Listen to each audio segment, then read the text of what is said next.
All right, our top story this morning. Secretary of State Antony Blinken and Russian Foreign Minister Sergei Lavrov had a surprise meeting on the sidelines of the G20 in India earlier today. State Department officials say the two spoke for roughly 10 minutes. Blinken underscored the United States' commitment to support in Ukraine while urging Moscow to withdraw from what he calls its, quote, unjustified war with that country. CBS News foreign correspondent Imtiaz Tyab is following the latest developments. So, Imtiaz, what more insight can you provide us about that conversation?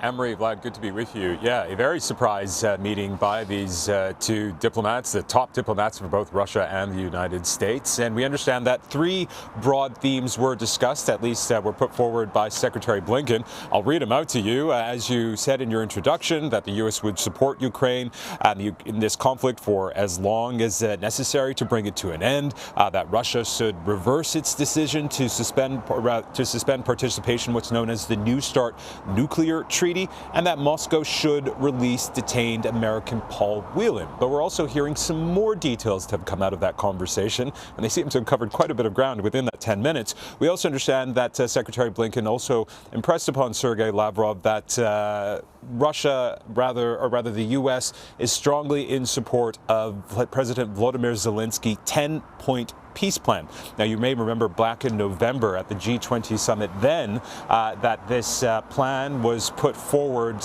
by the Ukrainian president. And very briefly, I'll sort of outline some of the key points of that plan, which includes the immediate withdrawal of Russian troops from Ukrainian territory, the establishment of a Russian war crimes tribunal, and the release of all prisoners, among other points as well. And really, what we saw here with this surprise bilateral meeting between these two diplomats is that the U.S. is making it very clear that their support for Ukraine, for Ukraine's leadership, is rock solid, and that they want Russia to come to the table to put an end to this conflict. Now, when it comes to Mr. Lavrov himself, we haven't gotten any clear indication on how he received anything that was put forward by Mr. Blinken.